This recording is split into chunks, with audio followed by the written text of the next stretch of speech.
जब जनवरी का रिजल्ट आया, या फिर हम बोलें जब आपने अपने एग्जाम में केमिस्ट्री के क्वेश्चंस देखे तो आपका दिल टूट गया, है ना, क्योंकि आपने एक्सपेक्ट ही नहीं किया था कि ये आपको धोखा दे देगी। आप तो ये सोच रहे थे कि ये केमिस्ट्री मुझे धोखा देगी। नहीं, ऐसा नहीं हो सकता। पर जनाब केमिस्ट्री ने तुम्हें धोखा दे दिया।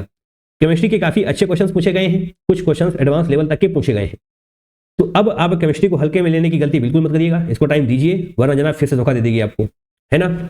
35 डेज आपके पास अभी भी बचे हुए हैं फॉर अप्रैल अटेम्प्ट। आपको लग रहा है 35 डेज, सिर्फ 35 दिन बचे हुए हैं। यस, अभी थोड़े दिन पहले ही आपने एग्जाम दिया था जनवरी का, तो आपको लग रहा था कि आपके पास 2 महीने हैं। अब जनाब 2 महीने नहीं, लगभग 1 महीना ही आपके पास बचा हुआ है। समय बड़ी तेजी से आपके हाथों से जा रहा है। पूरा एफर्ट डालिए, हर एक दिन को सही तरीके से यूटिलाइज करिए। एंड जो 35 दिन लिखे हुए आपको दिखाई दे रहे हैं, इसमें से भी 2 या 3 दिन आप होली में वेस्ट करने ही वाले हैं, राइट। तो इसका मतलब जो भी टाइम बचा हुआ है उसको हम बहुत अच्छी तरीके से यूटिलाइज कर रहे होंगे, तब जाकर हम अप्रैल अटेम्प्ट में फोड़ पाएंगे इस बार, है ना। देखिए, कुछ क्वेश्चंस आपकी सिली मिस्टेक्स की वजह से गलत हुए, कुछ क्वेश्चंस में आप वहां पर अंडर प्रेशर आ गए, इस वजह से गलत हुए, एंड कुछ क्वेश्चंस में आप कॉन्सेप्ट नहीं समझ पाए, इस वजह से गलत हुए, है ना। ऐसी कुछ समस्याएं रही होंगी। तो उन सारी समस्याओं पर आज हम बात करने वाले हैं। आज इस वीडियो में हम समझने वाले हैं कि कैसे इन सभी समस्याओं को आप टैकल कर सकते हैं। Physical chemistry, organic chemistry and inorganic chemistry को हम अलग अलग समझने का प्रयास कर रहे होंगे। देखिए, केमिस्ट्री आपकी समस्या नहीं है, आपकी समस्या है कि आप सही तरीके से प्लान नहीं कर पा रहे हैं, आप सही तरीके से अप्रोच नहीं सेट कर पा रहे हैं कि फिजिकल केमिस्ट्री के लिए क्या अप्रोच होनी चाहिए, ऑर्गेनिक के लिए क्या होनी चाहिए, या फिर इनऑर्गेनिक के लिए क्या होनी चाहिए, है ना। आप सही तरीके से अप्रोच डिसाइड करें, सही तरीके से प्लानर बनाएं, तो डेफिनेटली आप अच्छा स्कोर कर सकते हैं। आई नो तुम इस समय क्या फील कर रहे हो। फिजिकल केमिस्ट्री तुम करने जाते हो, तुम्हें फॉर्मूला रिकॉल होता है, तुम्हें सब कुछ समझ में आ रहा होता है, बट जैसे तुम पेन चलाना शुरू करते हो तुम हंसने लगते हो, तुम्हारी कैलकुलेशंस तुम्हें धोखा देने लग जाती हैं। एंड फिजिकल केमिस्ट्री में कैलकुलेशंस अच्छी पूछी गई हैं 2026 में, 2025 में भी पूछी गई थी। कैलकुलेशंस अगर आपकी अच्छी नहीं होगी तो फिजिकल केमिस्ट्री भी आपकी अच्छी नहीं होने वाली। कुछ अप्रॉक्सीमेशंस आपको लेना पड़ेगा, ये सारी चीजें आपको सीखनी पड़ेंगी। अब बात इनऑर्गेनिक की करते हैं। इनऑर्गेनिक का क्या है कि आप पढ़ते हैं एंड लास्ट में जाकर के भूल जाते हैं, ऐसा कुछ है। देखिए, पढ़िए, आपको जितने भी दिन बचे हुए ना, 35 दिन बचे हुए हैं, हर एक दिन आपको इनऑर्गेनिक केमिस्ट्री पढ़नी ही पढ़नी है। जितना ज्यादा पढ़ते चले जाएंगे, मतलब कहने का यह है कि आपको रिवीजन करते रहना है। ऐसा नहीं होना चाहिए कि आपने आज पढ़ा 7-8 दिन के बाद पढ़ा, ऐसा नहीं होना चाहिए। आपको यहाँ पर कंसिस्टेंसी मेंटेन रखनी होगी। एंड बात ऑर्गेनिक की करेंगे तो यहाँ पर भी आपको जनाब कंसिस्टेंसी मेंटेन करके रखनी होगी। यहाँ पर भी आप छोड़ नहीं सकते, आपको सीक्वेंस वाइज पढ़ना पड़ेगा, है ना। चलिए आगे बढ़ते हैं, आपको थोड़ा सा और एक्सप्लेन कर रहे होंगे। पर बात यहाँ पर अगर केमिस्ट्री की करें तो आपके पास एक एडवांटेज है। क्या? फिजिक्स में जब भी आप पढ़ते हैं तो आपको थोड़ा सा टाइम लग रहा होता है अप्रोच को समझने में, मैथ्स में तो और भी ज़्यादा टाइम लग रहा होता है। बट केमिस्ट्री में अगर आप सही तरीके से चलें तो बहुत ही कम टाइम में आप बहुत ही अच्छा रिजल्ट स्कोर कर सकते हैं। पेपर टफ आया है, बट इसका ये मतलब बिल्कुल भी नहीं है कि आपकी परसेंटाइल भी कम रहने वाली है, क्योंकि जनाब अगर पेपर टफ आ रहा होता है तो सभी के लिए आ रहा होता है। दैट मीन्स कम मार्क्स पर भी अच्छी परसेंटाइल बन रही होगी। एंड आपका टारगेट क्या है? अच्छी परसेंटाइल लाना, मार्क्स नहीं, अच्छी परसेंटाइल लाना आपका टारगेट है। और अगर बचे हुए 35 दिनों में आप सीरियस हो जाएं तो बिलीव मी, आप 35 दिनों में एक बहुत बड़ा चेंज देख सकते हैं केमिस्ट्री के सब्जेक्ट में, राइट। यहां पर कम टाइम में आप बहुत बड़ा चेंज देख पा रहे होंगे। अगर आप सोने से पहले आपको 2 बातें नहीं पता है तो बिलीव मी, आज का दिन भी आपने वेस्ट किया है एंड कल का दिन भी तुम वेस्ट ही करने वाले हो। कौन सी 2 बातें? पहली बात तो ये कि आज आपने क्या किया है, सुबह से लेकर शाम तक आपने क्या क्या पढ़ाई करी है, किस सब्जेक्ट में आपने कौन कौन सा टॉपिक खत्म किया, ये बात आपको पता होनी चाहिए। एंड तुम कल क्या करने वाले हो ये भी तुम्हें पता होना चाहिए।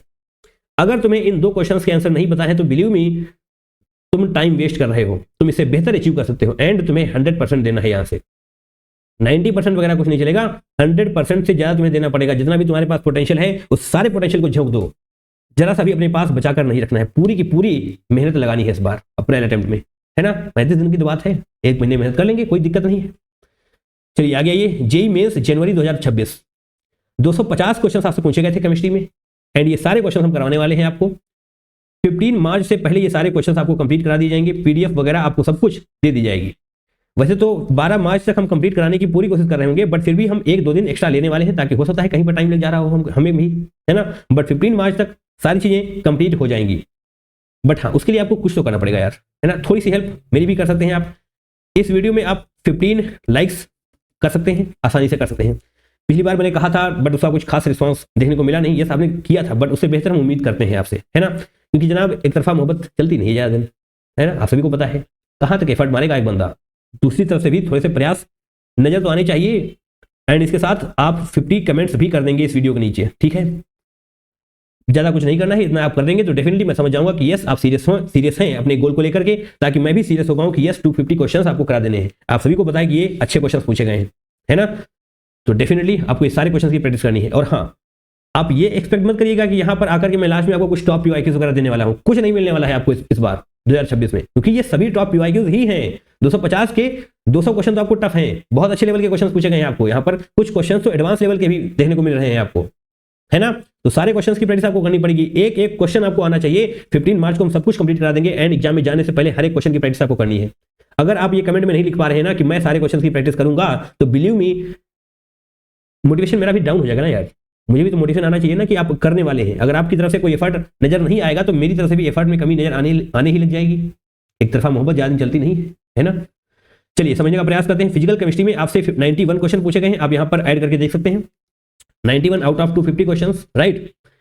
फिजिकल केमिस्ट्री में समस्या क्या आती है कि आप सब क्वेश्चन को समझते हैं, सब कुछ सॉल्व कर लेते हैं, बट लास्ट में जाते जाते आपको दिक्कत होने लगती है। दिक्कत क्या होने लगती है कि आपकी कैलकुलेशन वीक है, आप समझ नहीं पाते हैं कि कहाँ पर क्या किया जाए, अप्रोच समझने में समस्या होने लगती है ना। और ये समस्या क्यों होती है? क्योंकि जब तुम क्वेश्चंस को देखते हो तुम सीधा टूट पड़ते हो, तुम रैंडमली क्वेश्चन को सॉल्व करने लग जाते हो। ऐसा नहीं करना है, क्वेश्चन को समझना है, स्टेप बाय स्टेप क्रैक करना है। आपको कुछ पूछा गया होगा, कुछ बातें दी गई होंगी एंड इन दोनों के बीच में आपको कुछ डिजाइन करना है कि कैसे हम यहाँ से यहाँ तक पहुंच सकते हैं, है ना। किस अप्रोच के माध्यम से हम यहाँ तक पहुंच सकते हैं। इसके लिए ही आपको वीडियो सॉल्यूशन देखना पड़ेगा। इसके लिए ही जब कोई पीवाईक्यू सॉल्व करा रहा होगा तो आपको देखना पड़ेगा, है ना। तब जाकर के तुम अप्रोच को समझ पा रहे होगे। एंड फॉर्मूले रिवाइज करिए, रिकॉल करेंगे, आप सब कुछ करेंगे, कैलकुलेशंस वगैरह सब कुछ सही हो जाने वाली है। तो डेफिनेटली तुम फिजिकल केमिस्ट्री को भी फोड़ करके आने वाले हो, राइट। थोड़ा सा टाइम डिमांड करने वाली है एग्जाम में बैठकर, तो कोई चिंता की बात है नहीं। थोड़ा सा टाइम लगता है इसमें, तो आप टाइम देंगे भी, हर कोई टाइम दे रहा होगा इसमें। कैलकुलेशन में टाइम तो लगता ही है ना। देखिए अगर कोई समस्या दिख रही है ना तो उससे भिड़ जाओ।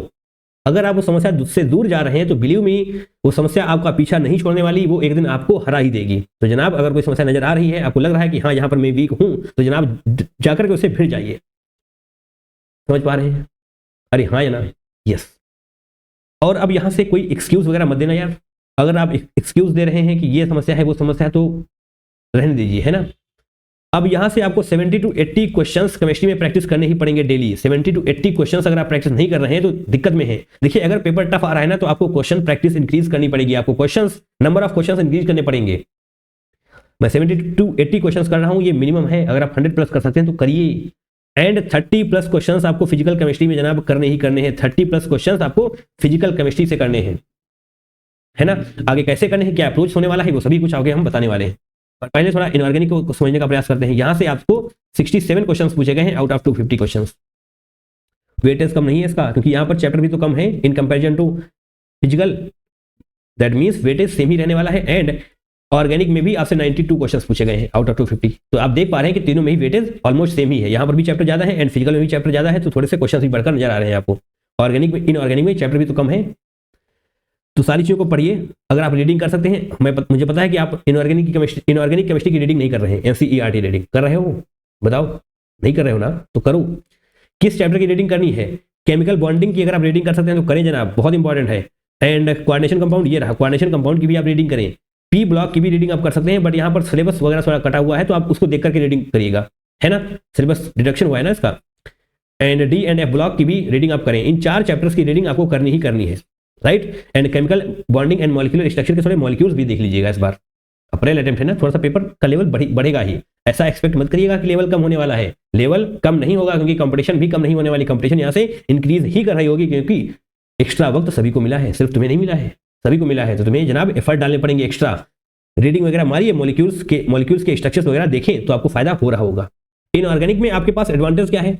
एडवांटेज ये है कि अगर आप यहाँ पर मतलब घर में बैठकर अगर आप पढ़ाई कर रहे हैं, अपने एफर्ट डाल रहे हैं, तो एग्जाम में बैठकर आपको एफर्ट डालने की जरूरत नहीं पड़ेगी। आप क्वेश्चन को देखेंगे, तुरंत टिक करके आगे बढ़ जाएंगे। बट फिजिकल केमिस्ट्री में अगर आपने यहाँ पर एफर्ट करी है तो वहां पर भी आपको थोड़े से एफर्ट करने पड़ रहे होंगे। इनऑर्गेनिक केमिस्ट्री में ऐसा नहीं है। अगर आपने यहाँ पर एफर्ट्स डाले हैं, आपने सब कुछ याद किया है, ट्रेंड्स वगैरह फॉलो किए हैं, तो वहां पर जाकर के तुम फटाफट से मार्क्स सिक्योर कर पा रहे होगे, है ना। बट यहाँ पर तुम्हें कंसिस्टेंटली पढ़ाई करनी होगी।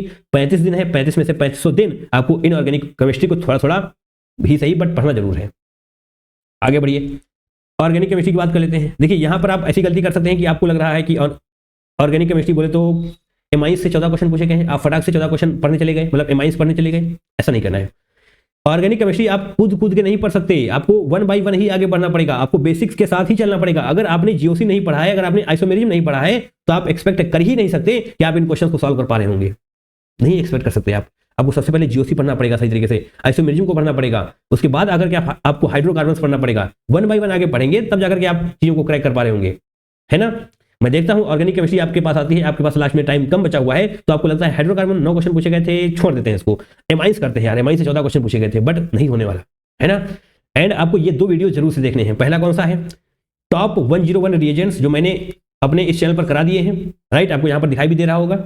इस पर्टिकुलर वीडियो को आपको जरूर से देखना है। अगर इस वीडियो को आप नहीं देख रहे हैं तो इसका मतलब आप ऑर्गेनिक केमिस्ट्री को सही तरीके से रिवाइज नहीं कर पाएंगे, right. Number second, name reaction, ये 2 बातें बहुत ज्यादा इंपॉर्टेंट हैं। अगर आप ऑर्गेनिक केमिस्ट्री को मजबूत करना चाहते हैं तो इन 2 चीजों को आप जरूर से करें। अगर आपके रिएजेंट्स पर पकड़ मजबूत नहीं है, आपकी पकड़ रिएजेंट पर मजबूत नहीं है, तो आप कैसे एक्सपेक्ट कर सकते हैं कि ऑर्गेनिक केमिस्ट्री आपकी मजबूत होने वाली है, बताइए।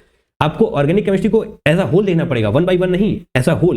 यहां पर कोई चैप्टर वगैरह देखकर नहीं चलना है, आपको जीओसी कंप्लीट करनी है, आइसोमेरिज्म कंप्लीट करना है, हाइड्रोकार्बन्स कंप्लीट करना है, ये सारी चीजें कंप्लीट करनी है, तब जाकर के आप ऑर्गेनिक केमिस्ट्री को एक्सेल कर पा रहे होंगे, है ना। आई होप आप मेरी बातों को समझ पा रहे हैं। मैं रियलिटी चेक देने की कोशिश कर रहा हूं आपको फालतू में मोटिवेट नहीं किया जा रहा होगा कि यस यस आगे बढ़ो, दुनिया तुम्हारे साथ है, नहीं। आपको एफर्ट मारने पड़ेंगे, थोड़ा सा अपनी तरफ से एफर्ट्स मारना ही पड़ेगा, कोई शॉर्टकट है ही नहीं, है ना। जो बताया जा रहा है वही बेस्ट तरीका है, आप बस इसे फॉलो करने की कोशिश करें। अच्छा, कुछ लोग हमसे पूछ रहे थे कि correct way to solve PYQs solve तो हम कर रहे हैं, बट बेस्ट तरीका क्या होने वाला है। बेस्ट तरीका जनाब ये देखिए, पहला तो आपको एक नोटबुक बनानी है। देखिए, मैंने लास्ट वीडियो में आपसे क्या कहा था, मैंने लास्ट वीडियो में आपसे कहा था कि एरर नोटबुक बनाइए, एंड अपने दिल पर हाथ रखे जनाब बताइए, कहिए कि क्या आपने एरर नोटबुक बनाई है, बताइए। आपने लास्ट वीडियो मैंने देखा था, 30 जनवरी को मैंने अपलोड किया था, एंड इस पर्टिकुलर टॉपिक के बारे में, एरर नोटबुक के बारे में मैंने कम से कम 5 से 6 बार बताया कहा था आपसे। आपने बनाया है एरर नोटबुक? दिल पर हाथ रख के जनाब पूछिए, अगर नहीं बनाया तो अभी भी बना लो, क्योंकि ये तुम्हारा फायदा कहां पर कर रही होगी, एग्जाम से 5-6 दिन के पहले। तुम्हें जब पता होगा कि तुम यहां पर गलतियां कर रहे हो बार बार, एंड इन गलतियों को अब तुम नहीं करने वाले हो एग्जाम में, तो बताइए तुम एक्सेल कर पा रहे होगे कि नहीं, है ना। थोड़ा सा बेहतर हो पा रहे होगे तुम, तो एरर नोटबुक बनाओ। एंड यस, इसको भी देखेंगे ध्यान से, make a notebook for PYQs की एक अलग नोटबुक बनाइए, ताकि आप अपने आप को ट्रैक कर सकें कि आपने कितना कुछ कर लिया है एंड कितना कुछ करना भी बाकी है। Second one, download PDF and print that PDF आपको प्रोवाइड करी जा रही है, टेलीग्राम चैनल पर मिल रही है, एंड डिस्क्रिप्शन बॉक्स में भी आपको मिल जाएंगी। पीडीएफ डाउनलोड करें, उनको प्रिंट निकलवाएं। अगर आप प्रिंट नहीं कर रहे हैं, आपके सामने अगर कुछ होता नहीं है, तो आप पढ़ने का मन नहीं होता है आपका, मैं जानता हूं इस बात को। आपको भी पता है कि पीडीएफ आपको आपके मोबाइल में एंड लैपटॉप में भरी पड़ी है, पीडीएफ, है ना। प्रिंट निकलवाइए, उनको खुद से बैठकर सॉल्व करिए। थर्ड पॉइंट यही है जनाब, सॉल्व पीवाईक्यूज बाय योरसेल्फ। पहले आप खुद से सॉल्व करिए, देखिए कि कहां पर आप लैग कर रहे हैं, देखिए कि किस क्वेश्चन को आप अपने आप सॉल्व कर पा रहे हैं, किसको नहीं कर पा रहे हैं, एंड उसके बाद आप हमारी वीडियो सॉल्यूशन को देखिए कि आप कहां पर क्या दिक्कत कर रहे थे, कहां पर आप कॉन्सेप्ट को रिकॉल नहीं कर पा रहे थे। एंड वीडियो सॉल्यूशन आपको देखना जरूर है ना। वीडियो सॉल्यूशन को देखने के बाद आप समझ पा रहे होंगे कि सही अप्रोच क्या है। अगर आप क्वेश्चन को बिना किसी समस्या के कर रहे हैं तो वीडियो सॉल्यूशन मत देखिए, कोई दिक्कत नहीं है, बट अगर इसमें समस्या आ रही है ना, तो वीडियो सॉल्यूशन देखिए, आपकी अप्रोच सही हो रही होगी, ठीक है। उसके बाद री attempt same PYQs after 3-4 days. PYQs आपने कर लिए एंड उनको दोबारा से अटेम्प्ट करिए, दोबारा से उनको करिए। इसीलिए मैंने कहा है कि आप एक नोटबुक बनाएं, ताकि आप अपने आप को ट्रैक कर पाएं। And last point, take the PDF. उसके बाद आप संडे को बैठते हैं, मॉक टेस्ट वगैरह दे रहे हो ना, यस, उसके बाद आप बैठिए, पीडीएफ उठाएंगे, इस प्रकार से देखेंगे, अच्छा ये क्वेश्चन हमने क्या किया था, इस क्वेश्चन में हमने ये किया था, कॉन्सेप्ट ये लगाया था, ओके, ऐसा हो रहा था क्या, तो अपनी नोटबुक ओपन करके देखेंगे, है ना, ऐसा कुछ आपने किया था या नहीं किया था। अगर आपने किया था तो बहुत अच्छी बात है, अगर नहीं किया था तो दोबारा से उसको प्रैक्टिस करिए। वही क्वेश्चन आपको, वही कॉन्सेप्ट आपको एग्जाम में तकलीफ कर रहा होगा, है ना। स्टेप बाय स्टेप आगे बढ़ेंगे, चीज़ों को रिकॉल करना बहुत जरूरी है। अगर आप मेरे से जुड़े हुए हैं पिछले 2-3 महीने से, तो मैं रिकॉल शब्द पर बहुत ज़्यादा फोकस कर रहा होता हूँ। रिकॉलिंग से ही आप अपना बेस्ट दे पा रहे होते हैं।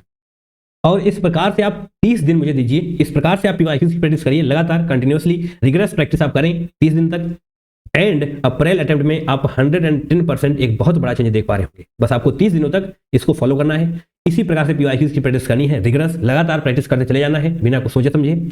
आपको फायदा हो रहा होगा, आप अप्रैल अटेम्प्ट में इसको देख पा रहे होंगे। अब यहाँ से कोई प्रोक्रेस्टिनेशन वगैरह नहीं चलने वाली, कल पढ़ूंगा अब नहीं चलेगा, है ना। आज से, अभी से, इसी वक्त से शुरुआत करिए। आज की तारीख क्या है, 25 फेब, है ना, 25 फरवरी आज हो चुकी है। 3 दिन यहाँ पर बचे हुए हैं, 31 दिन वहां पर बचे हुए हैं, और 2 दिन आपको अप्रैल में मिल जाने वाले हैं। तो दिन नहीं है ज्यादा पढ़ने के लिए। आप प्रोक्रेस्टिनेशन अगर अभी भी कर रहे हैं तो मत करिए, सुधर जाइए, है ना। जनवरी में आपको दुख हुआ है, बट कम बैक करने का वक्त आ चुका है। दुखी होकर अगर आप बैठ जाएंगे, दुनिया आपको भूल जाएगी। अगर आप कम बैक करके, फाइट बैक करके वापस खड़े होते हैं, तो जनाब दुनिया आपको याद रखने वाली है ना, क्योंकि यहां पर कम बैक करने वालों की ही कदर होती है। चलिए, wish you all the very best for your upcoming examination. मिलेंगे किसी दूसरे वीडियो में, till then take care, tata, bye bye, and I love you all.